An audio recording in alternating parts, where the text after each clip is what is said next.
hosts, the Bay Area Brawler, Skylar Greenberg, and your Colonial Champion, Sean McCoy.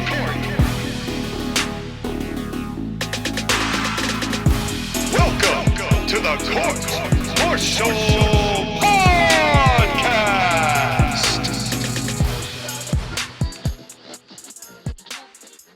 Welcome, everybody, to another edition of the Court-Martail Podcast, the podcast made by wrestling fans, for wrestling fans, and today we are doing our second Clash of Knowledge, albeit I have no contestants. So the contestants are going to have to be each and every one of you, and you are going to test your knowledge here today of the Elimination Chamber. I am your Colonial Champion, Sean McCarty, here to bring you the second wave of trivia of many, we hope, as I've already got a third one coming up, which I hope I will have contestants back for in either Josh Again or Skylar or both in that regard, as we will do a Clash of Knowledge regarding the territories. But because Elimination Chamber is this weekend, we figured it would be a good time to do a little bit of trivia regarding Elimination Chamber in its match form, in its show form, and everything about it. So I'm going to do my best to guide you through this.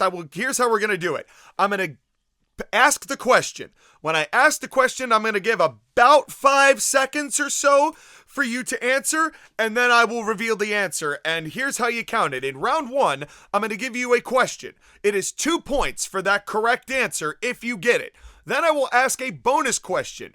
If you answer the bonus question correctly, you will gain 3 points. And if there is a super bonus question on top of that, then I will ask the super bonus question, and if you get that question correct, you will add 10 more points to your score. And see how high you can get here in this first round. There are 10 questions and 10 bonus questions and a super bonus wedged here and there in this round one. So buckle up, sit in the pod until your light is shown upon your pod and the door opens, because it's time for the Elimination Chamber Clash of Knowledge.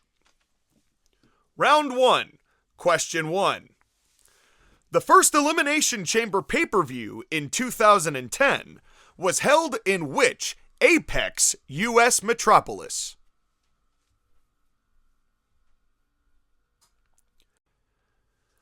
Those of you who might have been looking for some context clues inside the question might have seen the word Apex, as the Apex Predator Randy Orton is from this town. The answer is St. Louis. Now your bonus question for question number 1, and all of these bonus questions, by the way, before I ask it, all of these bonus questions will be somewhat related to the first half of the question. So this will be related to the first Elimination Chamber pay-per-view and so on and so forth. Your bonus question for question 1, name the commentary trio for the inaugural Elimination Chamber event in 2010.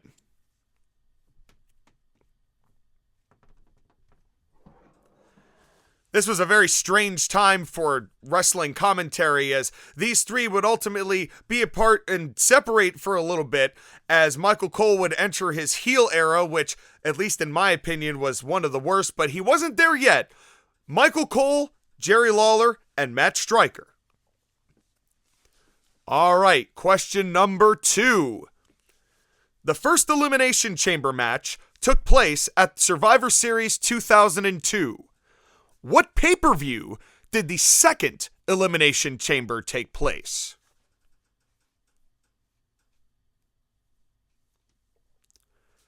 The only time the Elimination Chamber was ever on this show, the answer is SummerSlam 2003. And on a personal side note, I'm not a big fan of this chamber because there was a clear-cut winner that should have been in Goldberg, but this was Triple H doing Triple H golden shovel stuff, and ultimately it worked out later, but this was one of those ones where Triple H had to get one up on the other guy. So it's not a great chamber, but it's definitely unique. And that leads us to the bonus question. Kevin Nash's appearance in the chamber was different than most pay-per-views he was in at the time. What was different about Kevin Nash's appearance?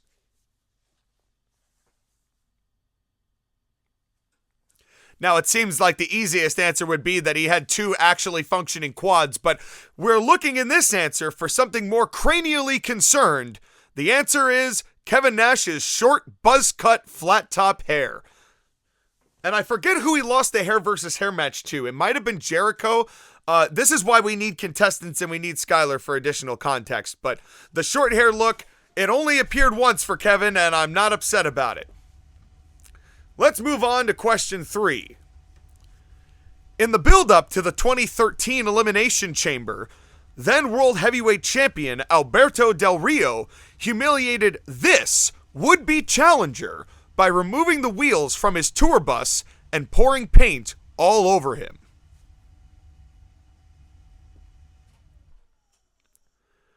I'll admit this was a challenging one because you'd have to have a pretty photographic memory of the SmackDown before the Elimination Chamber 2023.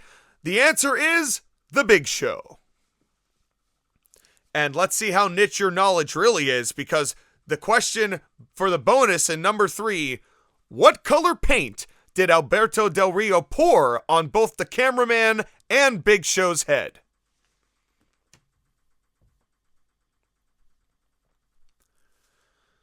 The answer here is orange. Pretty much had to, I'm sure there's a lot of you who probably just had to go pick a, take one out of the Crayola box to go, this one? But yes, but for those of you who remember a very strange time in SmackDown, I wasn't really watching it this time. I mean, this was right around when I stopped watching the TV shows, because it was just, they weren't doing much for me, and they kind of devalued SmackDown at that point, so I wasn't really that invested in this. So in my research to make this trivia, I found this segment, and it was a thing that happened. But speaking of things that happened, question number 4.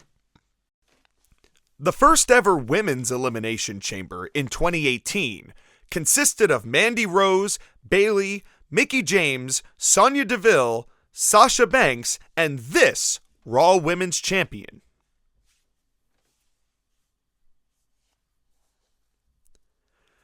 This woman had one of the biggest pops in Royal Rumble history when she returned last year. The answer, Alexa Bliss.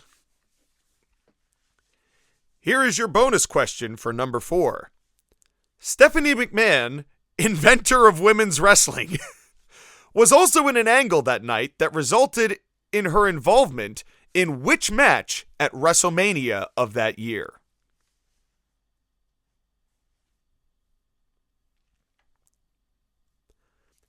This tag match actually would end up being one of the best matches on this WrestleMania. Weirdly enough, the answer, Kurt Angle and Ronda Rousey versus Triple H and Stephanie McMahon.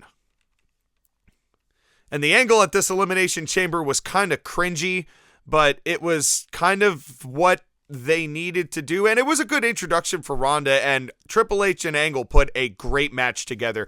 I think it's really a shame how much hype they gave her after this when she was trying to, and I mean, to be fair to Ronda, it's not like she wasn't trying, but I always hated her attitude about wrestling, and I really don't think she deserved the kind of effort that Angle and Hunter put into making that match what it was, but it was a good match nonetheless. Now let's move on to number 5.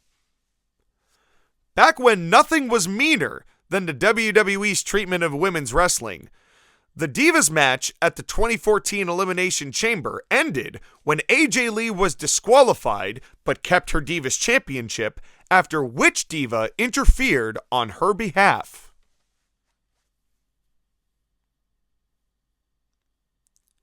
The correct answer here, and I had no idea that these two were ever affiliated with each other. The answer, Tamina Snuka. It's time for your bonus question. For number 5, who did AJ Lee face in this Divas Championship match prior to Tamina's interference?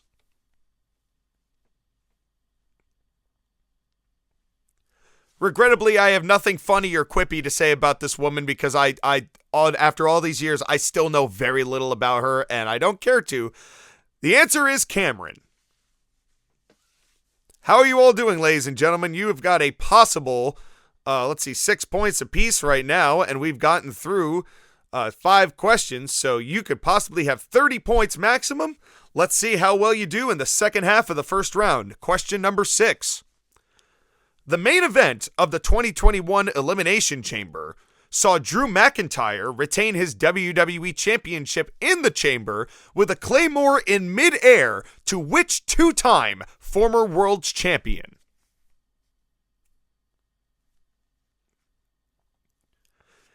That kind of seems appropriate that while everybody's doing a tribute to this man, that we should as well, as we did here in this question. It's one of my favorite moments of these two's interaction with each other. AJ Styles.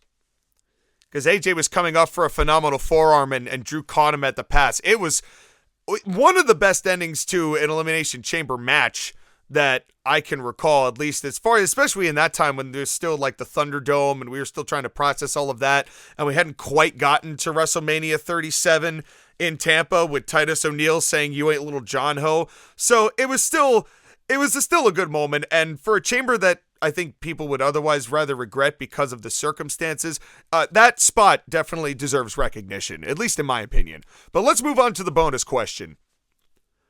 This show featured one final major angle to end the show involving Drew McIntyre.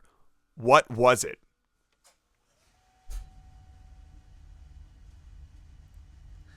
Now, I can actually hear audibly in my head the groan that just came out of Josh Ageddon's mouth. The guttural feeling of hatred and agony and pain at the thought of this occurrence happening. And to be fair, they recognized that it was they just needed to get it off the guy, and then they immediately gave it back to Drew, which was the right thing to do.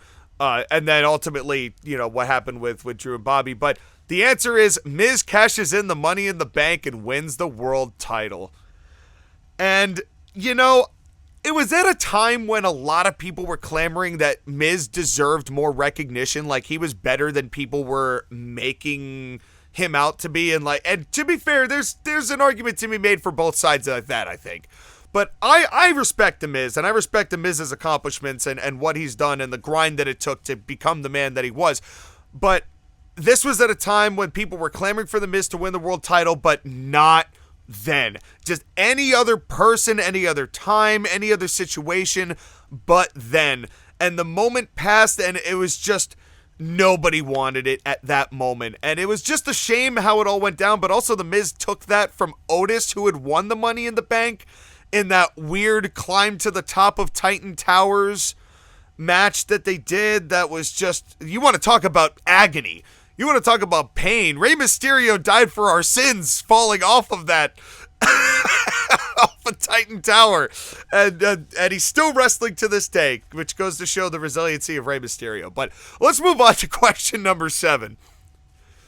Who holds the record for most appearances in the Elimination Chamber matches, including this year, with 10?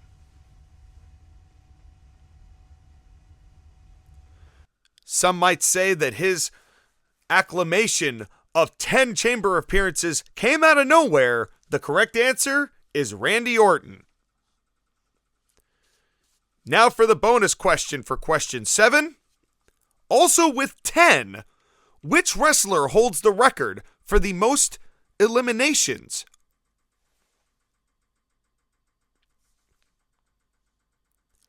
Now this naturally, you can't get 10 eliminations inside one elimination chamber, so this is cumulatively over time. The correct answer is Y2J, Chris Jericho.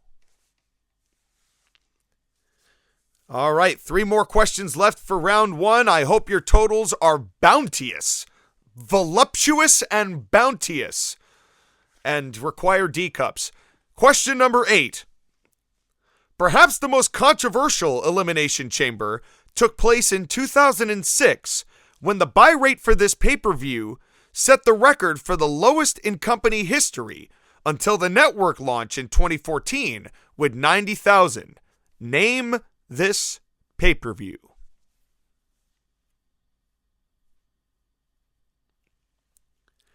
This is the pay-per-view that cost Paul Heyman his job for a little while, as it was, and the Elimination Chamber match in it itself was pretty rough as well, but it's the only extreme elimination chamber known in history. The answer, December to Dismember. And now for your bonus question, also related to that elimination chamber.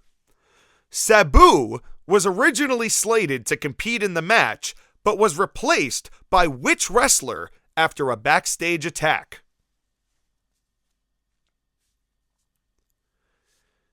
And there's no questioning the resiliency of this man, as earlier that year he had his back nearly split in half in what is now a meme-worthy moment. The correct answer is Hardcore Holly. Alrighty then, question number 9. What championship was debuted to the wrestling world in an elimination chamber in 2019?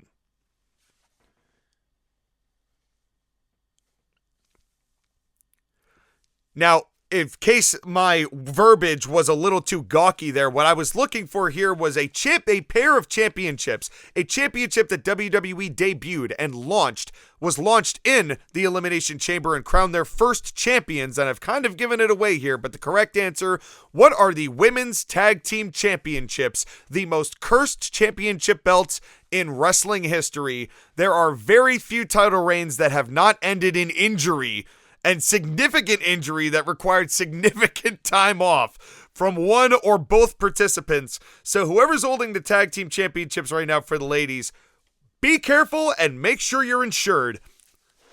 And the bonus question for number 9. The main event elimination chamber that night saw Daniel Bryan retain his WWE championship.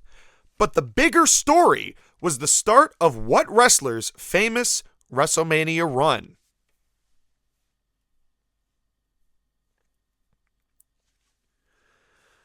Now, this is an occasion where I'm really happy Josh Again isn't here to spoil this man's question, namely me, as he went and hit a major super bonus last time without me even asking the question. Not going to happen this time with him not on the show. So now Kofi is getting the respect he deserves. The answer is Kofi Kingston, and I would have also accepted Kofi Mania. But it's time for a super bonus. The one and only super bonus of this round of Clash of Knowledge. This is question worth 10 points. What wrestler was replaced by Kofi in this elimination chamber due to a prior injury?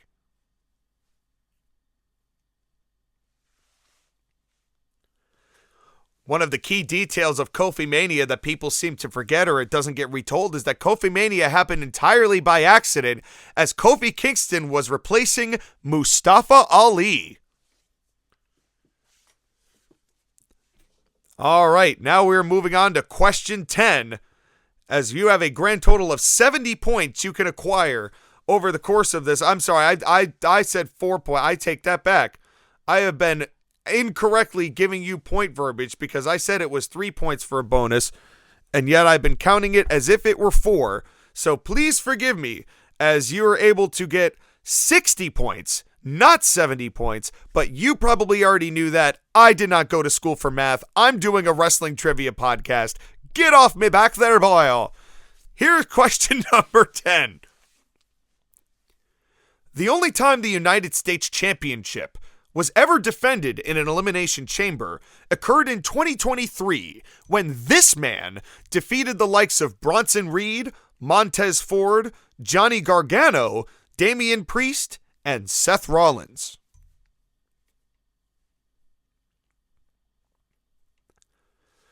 This ultimately would prove not to be beneficial for this man's career, as he would be in the doldrums of wrestling obscurity until very recently. The correct answer is Austin Theory. And now for your final bonus question of the first round. In the previous match, Edge and Beth Phoenix defeated Finn Balor and Rhea Ripley by borrowing this finisher from a popular AEW tag team.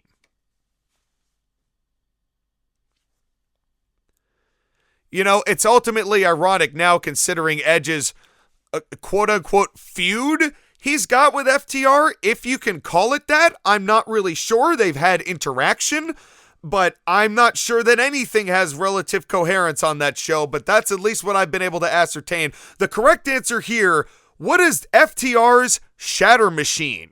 Or whatever they call it on AEW. I'm not that, many of you know I'm not an AEW fan. No offense. Well, maybe a little offense. How are y'all doing? You've got a potential 60 points that you could have come out of round 1 with. How did y'all do? And let's go move on to round 2. Now, round 2 is a guess the personality, or guess the wrestler, or guess the show. And the way this round works is that I will give you 5 clues. The first clue is worth 10 points. So if you can get who it is, or what it is, then you will gain 10 points if you get it on the first clue. And then I will ask the second clue. If you get it on the second clue, you'll receive 8 points instead of 10. So every question is 2 fewer points you can obtain for answering the question or guessing what it is correctly. So if you get it on the first clue, it's 10. If you get it on the second clue, it's 8. Third is 6. Fourth is 4. And then 5 is 2. And then I will reveal what it was after reading all 5 clues. We've got 3 clues, or 3 of these guess these, in round 2, and we will start with Guess the Wrestler. Your 10-point clue. I was born on July 27th, 1969. I took up bodybuilding at the age of 14 and won the 1988 Mr. Teenage New Hampshire competition at age 19. I began to train in 1990 thanks to a chance meeting with Ted Arcidi, contracted to WWF at the time. And I will openly admit I'm not sure that I said that right. It might be Arcidi, might be Arcidi, might be Arcidi. I'm not sure. One of those is right, maybe?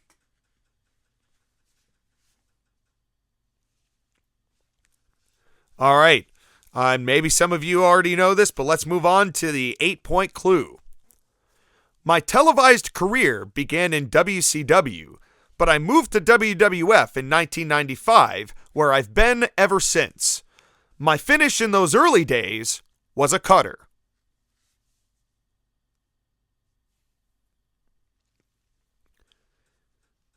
Your 6-point clue. In terms of Elimination Chamber, I'm known for being one of only 5 men who have won multiple chamber matches. I lost a World Heavyweight title, retained a World Heavyweight title, and won a World Heavyweight title, in that order, in the first 3 Elimination Chamber matches.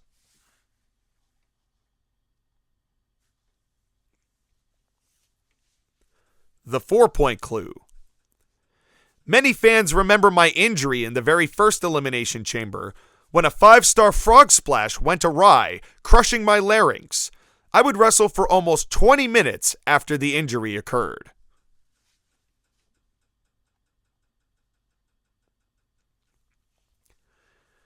And now the 2-point clue. I married Stephanie McMahon and became the face of WWE. My nicknames include, but are not limited to, The Game, The Cerebral Assassin, and The King of Kings. I am tied with John Cena for most Elimination Chamber victories, with 4. The correct answer for Guess the Wrestler is Triple H. I don't know about you, but I feel like this next question is the beginning of a new era. Let's move on to Guess the Pay-Per-View. Your 10-point clue. And remember, these are all still related to Elimination Chambers. So it could be an Elimination Chamber and you'll have to guess the year, or it could be a pay-per-view where the Elimination Chamber took place. We are staying with the theme here, boys. Your 10-point clue. I was the 11th edition of this pay-per-view, held at the Key Arena in Seattle, Washington. My attendance was 11,200, and my pay-per-view buy rate was 272,000 buys. I was host to 2 Elimination Chamber matches.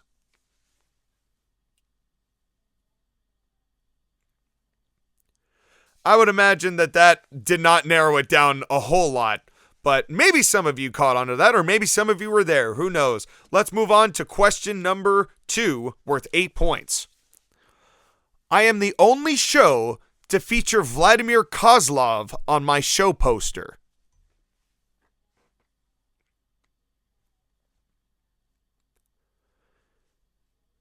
The 6-point clue. Other matches on my card that weren't chamber matches feature Jack Swagger versus Finlay, Randy Orton versus Shane McMahon, and Shawn Michaels versus JBL.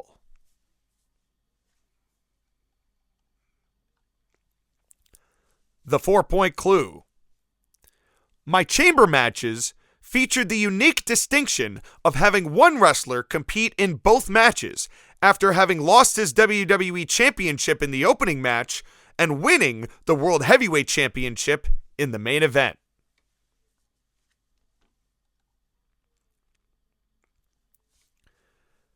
Now, here we go, the 2-point clue. I was the annual February pay-per-view from 2000 to 2012 and was renamed No Escape internationally after my name sparked controversy abroad in the wake of the 9/11 terrorist attacks.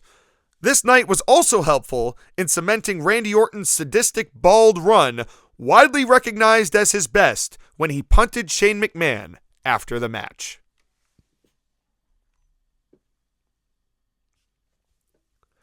The correct answer here is No Way Out 2009. And, you know, it's really sad because I was invested in that angle, and then Triple H and Randy had the match after Shawn Michaels and The Undertaker. And boy, oh man, I honestly feel bad for those two because there was no way they were going to do a tenth of what Shawn and Taker did. And it's a shame because even though there was some silliness to that angle, as a kid I was invested. But it is what it is. Now here comes question number 3. Now this is going to be an interesting one. I'm going to give you 2 options here. You can either guess the town or you can guess the arena, because I'm really looking for the arena specifically. But if you can only give me the town, then whatever number you get, take half of the points. So if you can figure out what it is in the 10-point clue and you only know the town and you get it right, then you can have the 10 points.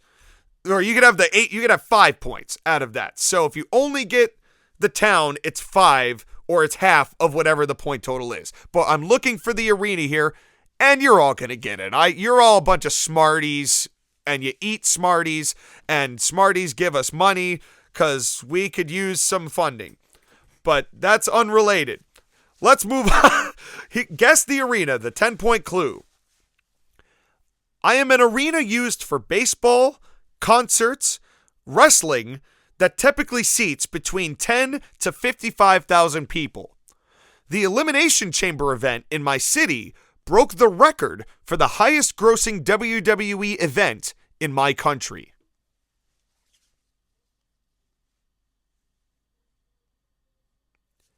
The 8-point clue. The largest ever attendance in me was 68,237, a record that was created when I hosted WWE's biggest show of the year.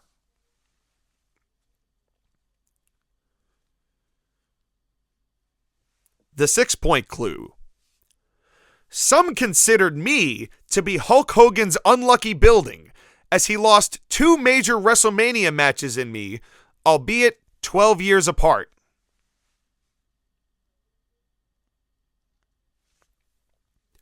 The 4-point clue. The Rock has been known to make major moments in the ring at my arena, and was once told by Cody Rhodes to, quote, go fuck himself before John Cena sold his soul at the Elimination Chamber.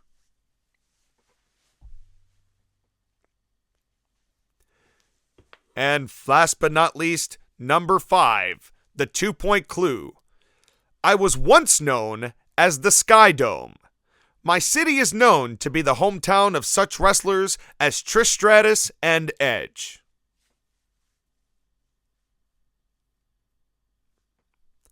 Now, folks, I am going to do another little caveat here. If you had guessed the Sky Dome and you didn't know the modern name of it, I will still accept that as points. You still get the full credit for the answer. So if you knew it was Sky Dome at 10, then you got it. But the answer we were looking for is their modern name, which is the Rogers Centre in Toronto, Canada.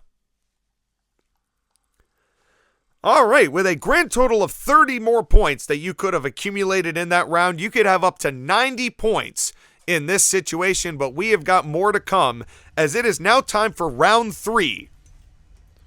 Round 3, all of these are 5 points apiece. It's a quick round, there's only 10 quick questions. I'm going to give you the name of a one-time Elimination Chamber winner. They've only ever won it once. You need to give me the year that they won the Elimination Chamber. So I give you the year, I give you the person, you give me the year that they won.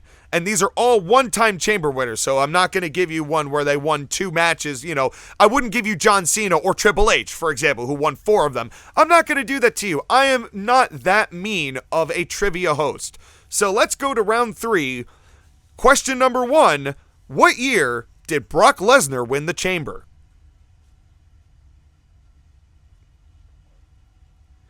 The answer, 2022. Question 2. What year did Roman Reigns win the Elimination Chamber?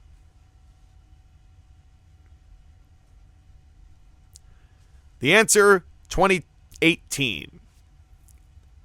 Question 3.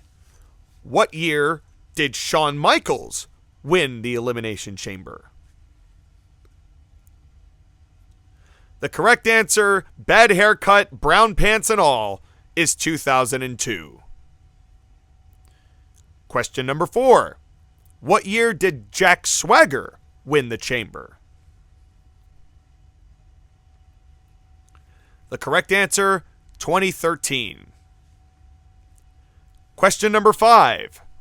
What year did Becky Lynch win the chamber? The correct answer, 2024.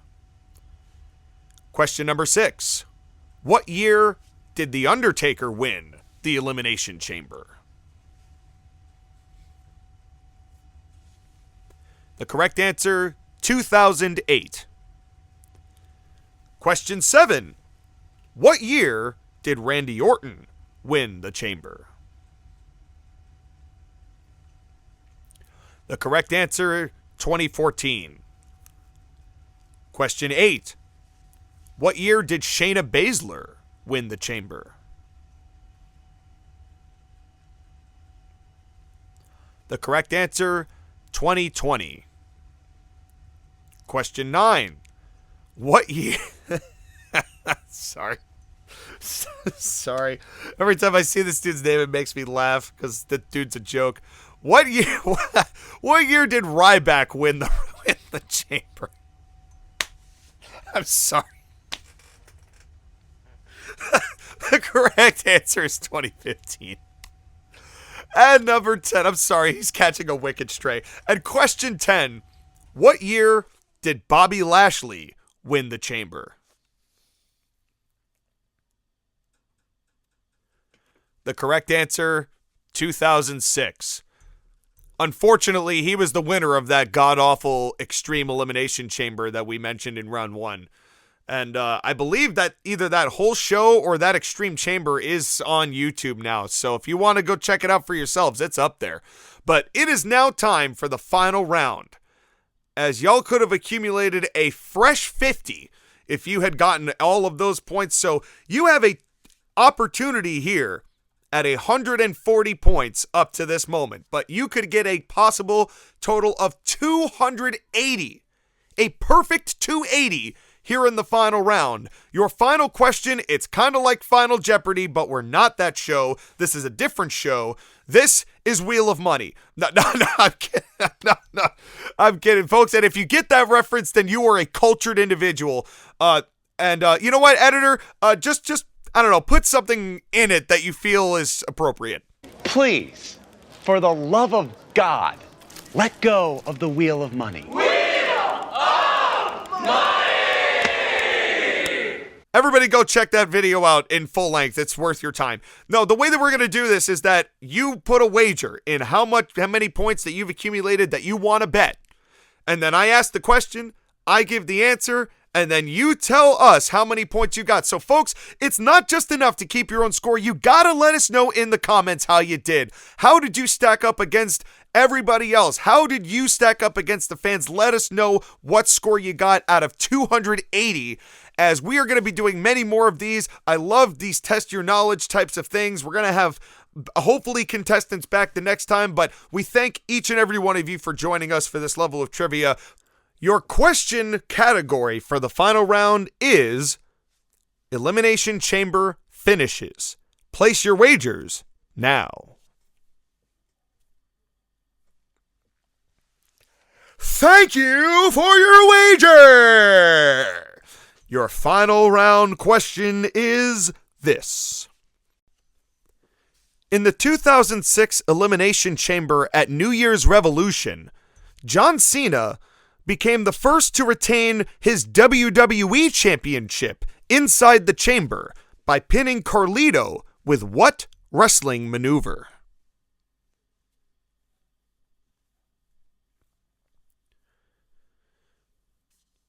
Now, for those of you who might be saying, well, hold on hold on just a minute there, calling this Mr. Colonial Champion there, sir. Now, I don't there recall back there in that, guess the dumb diddly there wrestling, guess the wrestler program that had their Triple H up on there. You done said that he done retained his championship, his world title up there in that second diddly on Elimination Chamber. Well, first of all, I love your accent, man. Please, let's go to Waffle House together. But secondly, to address this, the difference here is that John Cena retained his WWE Championship, whereas Triple H retained the World Heavyweight Championship. So for the sake of this conversation and this question, those are two different things. The correct answer is a roll-up. That's right, a roll-up. And John Cena made it known to the world that he won with a roll-up, and then Edge arguably did the best cash-in of any of the cash-ins. I'm sorry, Dolph, but that original one that Edge did, it's got some feelings for me because A, I was around for it, but also just that it was exactly what that case was intended to do, and the people didn't see it coming. And now everybody kind of somewhat expects it to happen.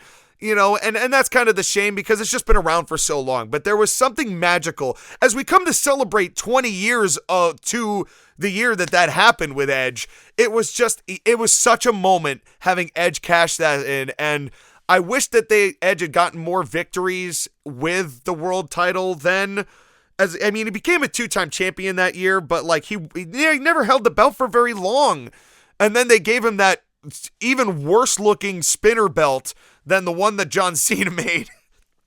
That was the world title. And God, if Edge had just had a championship that wasn't a spinner, that would have been fine. I would have been totally fine with it. But the fact, because Edge would never have a spinner belt. It made no sense for the gimmick that was Edge to have a spinner belt. Why they did that.